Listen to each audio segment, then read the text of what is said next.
Hola, hola, un saludo muy especial, bienvenidos a Sinergia Informativa, un programa que está hecho para personas inteligentes, interesantes y calificadas como usted.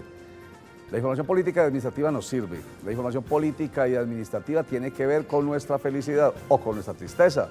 Por eso tenemos que estar siempre, yo insisto en ello, muy preocupados de la información política y administrativa y no soslayarla, no decir que eso es para personas especiales, encumbradas o para los de allá. No, señores, ya lo hemos dicho cientos de veces. El precio de los tiquetes del transporte, el precio de la comida, la educación, la seguridad y todo lo que tiene que ver con nuestra felicidad. Al fin y al cabo, depende de decisiones políticas y administrativas. ¿O no? Invitado para el día de hoy, Juan Esteban Jaramillo. Él es abogado y es investigador del Instituto Popular de Capacitación IPC. Bienvenido.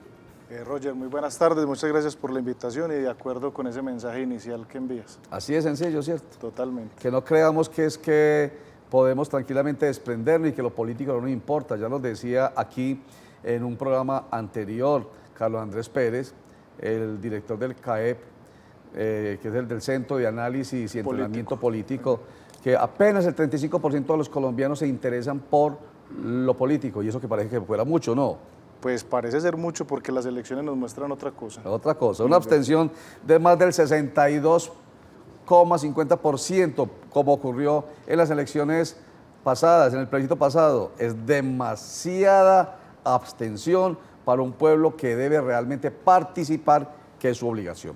Pero empecemos con la información. A esta hora se está llevando a cabo en el Palacio de Nariño la reunión tan esperada entre el presidente Juan Manuel Santos y el senador de la República y líder del Partido Centro Democrático Álvaro Uribe Vélez.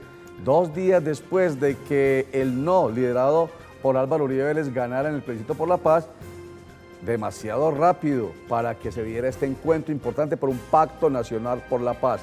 En la reunión, obviamente, todos los acompañantes del gobierno de Juan Manuel Santos y también están todos los que hacen parte del equipo del no, de la campaña del no de Álvaro Uribe Vélez. Entre ellos están los precandidatos, y eso deja alguna suspicacia, los precandidatos a la presidencia de la República, Carlos Holmes Trujillo y Óscar Iván Zuluaga. ¿No cree usted que eso genera un poquitico de suspicacia, Juan Esteban? Pues sí genera bastante suspicacia, pero lo que esperamos en este momento es mucha sensatez política, claridad para salir de este limbo en el que estamos sumidos a partir de la votación del día domingo. Antes de que se diera esta reunión, se llevaron a cabo otras 2 reuniones este miércoles. La primera, una de todos los líderes del no, liderada por Álvaro Uribe Vélez, en la que participaron líderes del Partido Conservador como Andrés Pastrana Arango, expresidente de la República, Alejandro Ordóñez Maldonado, ex procurador general de la República, y Marta Lucía Ramírez, ex candidata a la presidencia de la República por la colectividad azul. Y posterior a esta reunión, y antes de la de Uribe y Santos, se llevó a cabo una reunión con el expresidente Andrés Pastrana Arango y el presidente Juan Manuel Santos. Y ha dicho que el no ha unido al país y ha pedido a Andrés Pastrana Arango que se mantengan las zonas de concentración. Juan Esteban, me hace pensar esto en la zona de despeje, los 42.500 kilómetros entregados a las FARC durante el gobierno de Andrés Pastrana. Cuando él dice hay que mantener las zonas de concentración ahorita. Pues creo que hay una diferencia sustancial y es que son 23 zonas que no tienen los mismos beneficios que se hubo en San Vicente del Caguán. Obviamente hay que valorar en términos políticos lo que está diciendo el presidente Pastrana, porque no es del todo cierto que estemos todos unidos en la paz. Y se salvó Antioquia de bajar de categoría, de pasar de la categoría especial que hoy tiene a primera categoría, que era lo que se temía como consecuencia del incumplimiento durante el último año del gobierno de Sergio Fajardo Valderrama de la Ley 617 de 2000 o Ley de Ajuste Fiscal, en la que se gastó mucho más en funcionamiento de lo que le entró. El anuncio lo ha hecho el gobernador de Antioquia, Luis Pérez Gutiérrez, agradeciendo además al equipo del saliente secretario de Hacienda de Antioquia, Adolfo León Palacio, que ya saben que sale porque cumple 65 años. Porque gracias a todo su esfuerzo durante estos 9 meses se ha logrado que haya un poquitico más de ingresos y que disminuyan un poquitico los gastos de funcionamiento. Y terminemos diciendo que la Junta Directiva de Cora Antioquia declaró el Alto de San Miguel, donde nace el río Medellín, como un área protegida. El Alto de San Miguel, que queda en el municipio de Caldas, en el sur del Valle de Aburrá, ojo con esto, muy importante, representa el 10% de la biodiversidad del país y tiene el 14% de las especies mamíferas de todo el país. Maravilloso, muy buena noticia. Esta es Sinergia Informativa para ustedes que son inteligentes, interesantes y calificados. Unos mensajes, ya regresamos. Comodísimos.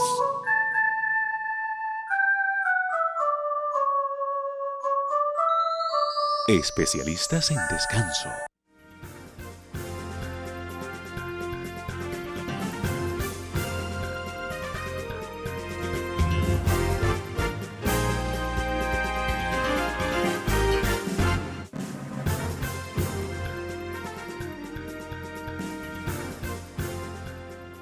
La noticia en Colombia y en el mundo también sigue siendo el proceso de paz, sigue siendo lo que resultó del plebiscito por la paz en el que ganó el no, lo que se ha desprendido de ese triunfo del no sobre el sí, la incertidumbre, la reunión tan importante que se está llevando a cabo a esta hora en Palacio de Nariño entre el presidente Santos y el expresidente Uribe. Por eso está con nosotros el investigador del IPC, Juan Esteban Jaramillo, para que, pensando en la incertidumbre, nos ayude a aclarar un poquitico esa incertidumbre. 4 escenarios, dice usted, Juan Esteban, 4 escenarios son los que tenemos para salir de esta incertidumbre y, como todo el mundo lo ha dicho, que quiere la paz, que se logre la paz. Muy bien, Roger.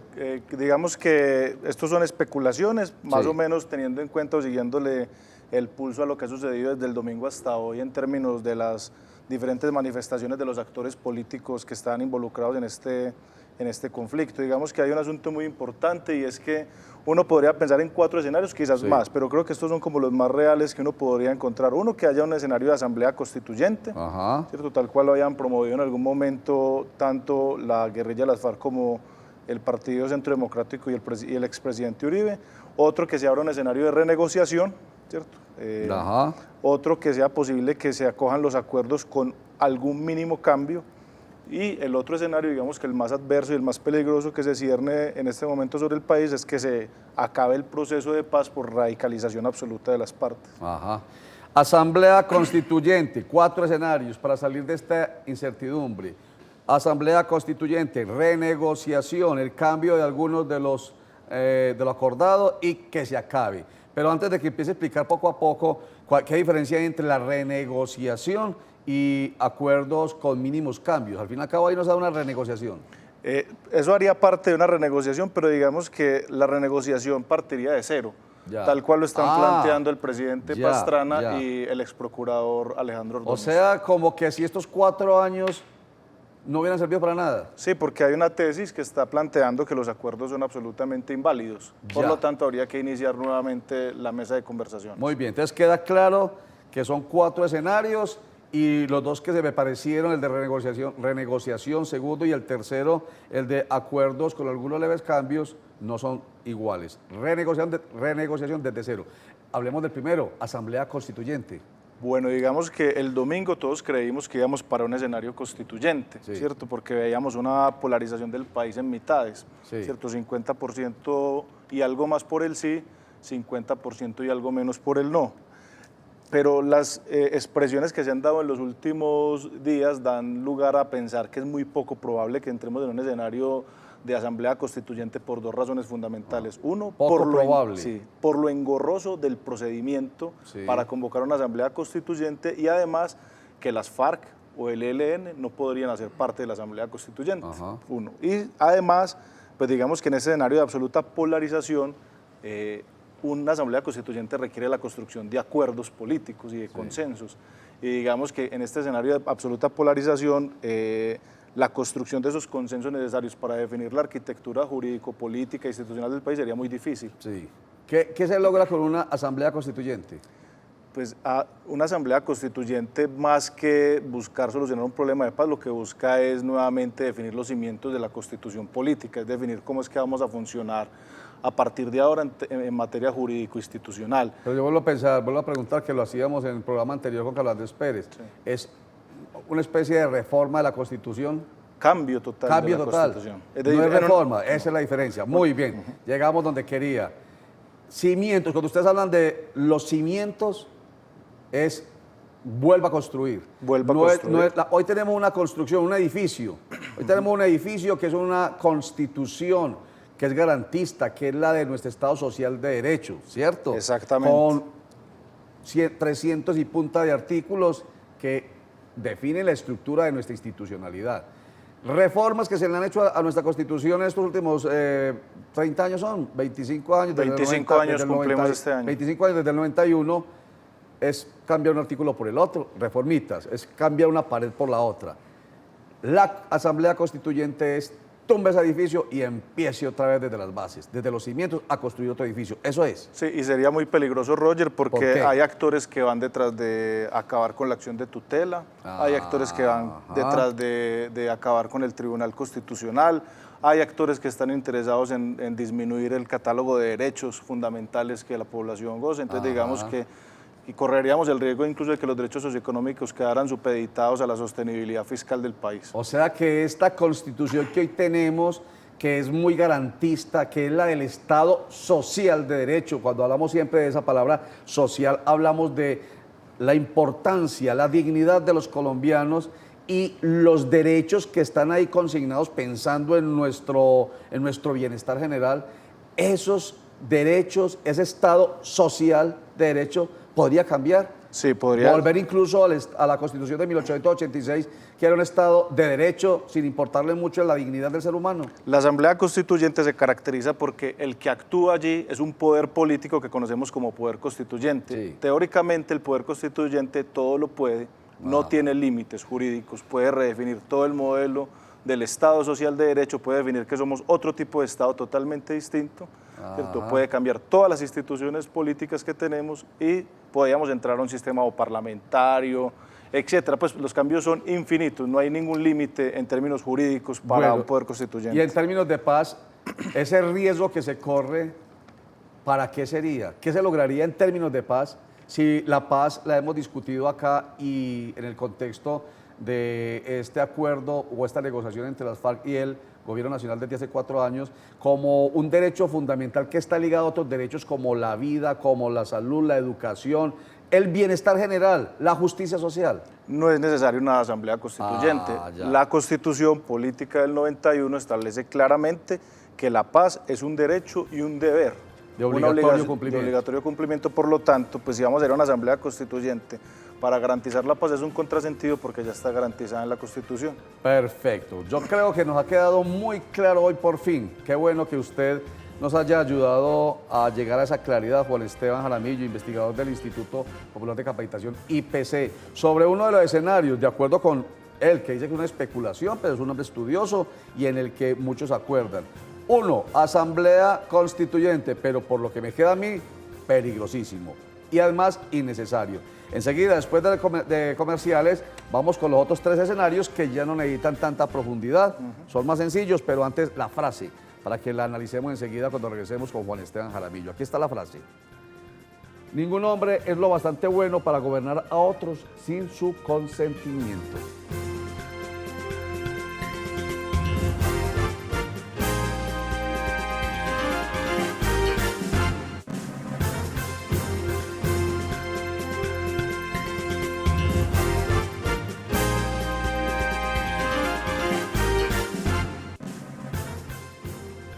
Ningún hombre es lo bastante bueno para gobernar a otros sin su consentimiento.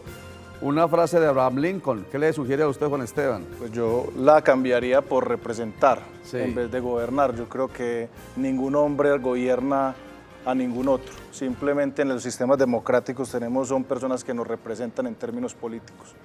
Pero en todo caso, sea gobernar o representar, Lo cierto es que lo que llama la atención de esta frase de Lincoln es que nosotros somos el poder soberano. Ya lo estuvimos viendo ahorita lo que se puede hacer. Nada está construido si la soberanía del pueblo toma una decisión de destruir y construir, en el caso de una asamblea, por ejemplo. Exacto. Construir y reconstruir. El consentimiento es importante. El consentimiento es fundamental. Por eso es tan importante que participemos, por eso es tan importante que creamos en lo político y en lo administrativo, y por eso es tan importante que creamos en que nosotros debemos estar ahí como actores principales. Bueno, muy bien. Los 4 escenarios de Asamblea Constituyente, peligrosa, por lo que nos ha dicho Juan Esteban Jaramillo.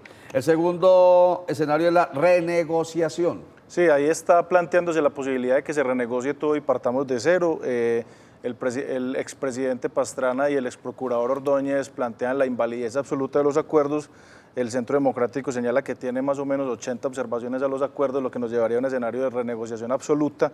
Digamos que es un escenario que generaría una mayor polarización y radicalización de las partes y que podría llevar a que el proceso fuera inviable en este momento. Renegociación es eso, es sentarse otra vez un montón de tiempo, casi 4 años otra vez. Y llegar a acuerdos. ¿Y qué pasa con una coyuntura que hay? Vienen las elecciones del año 2018, elecciones presidenciales, elecciones a la Cámara de Representantes y al Senado de la República. En fin, eso es una coyuntura que algunos han mirado con suspicacia, por eso yo lo pregunté al principio, el hecho de que estén Carlos Holmes Trujillo y Oscar Iván Zuluaga ahí en este proceso y en este momento, eso no genera, digamos, la suspicacia de también hay detrás un interés político, electoral. Yo creo que sí, Roger, incluso sí, yo creo que ellos ni siquiera esperaban ganar. Ellos esperaban realmente seguir criticando el proceso.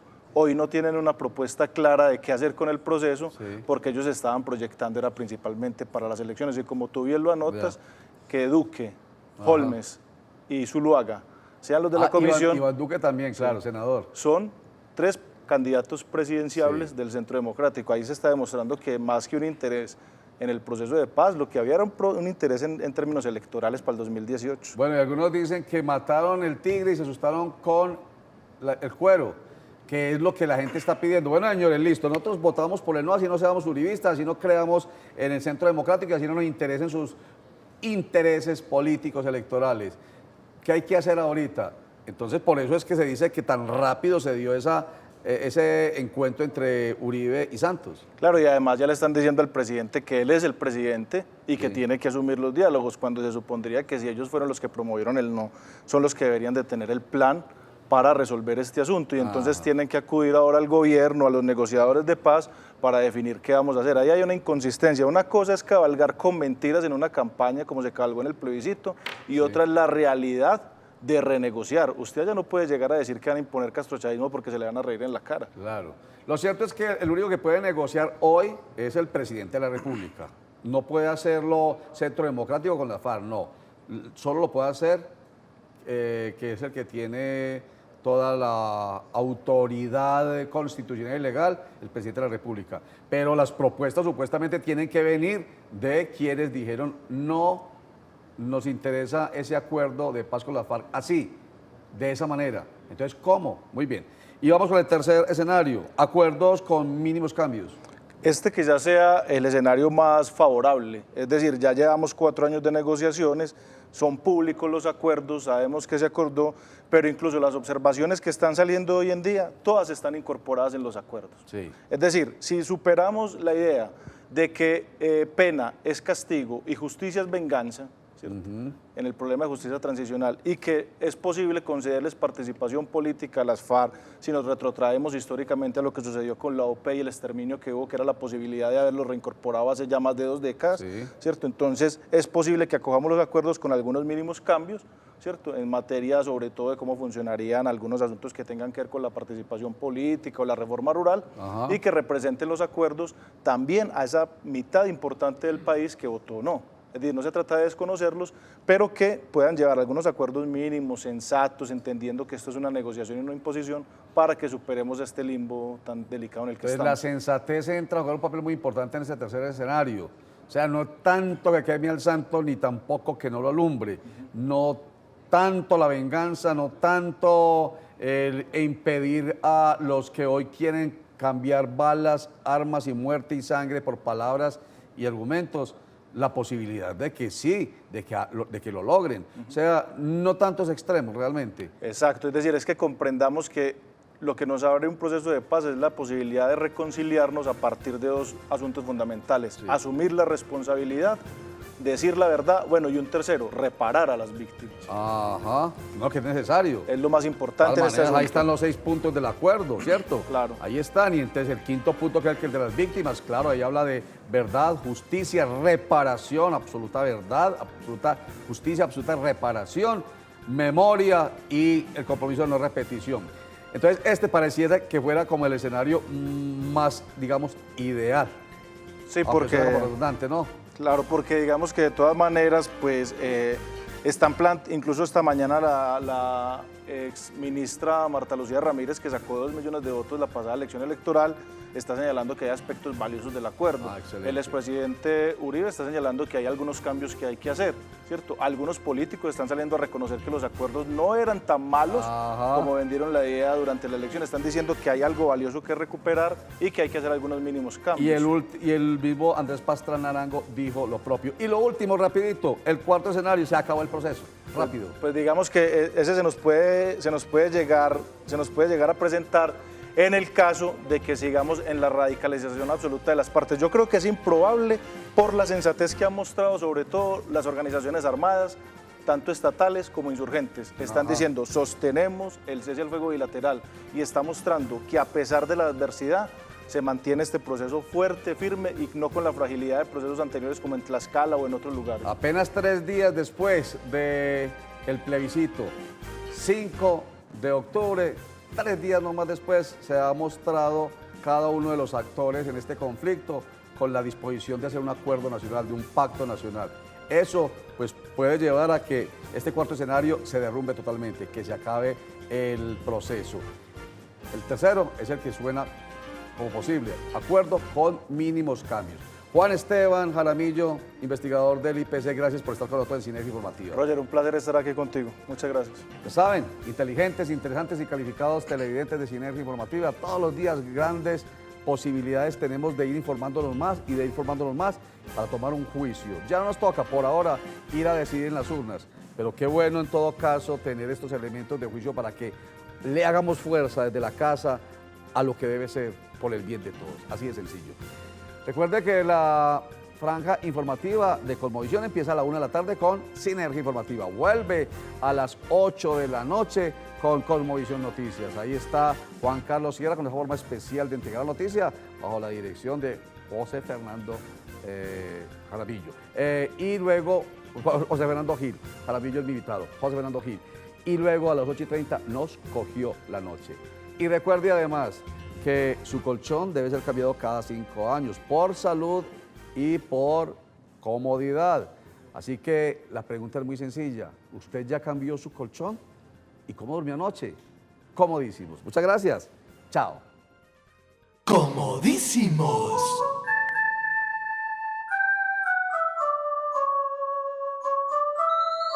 Especialistas en descanso.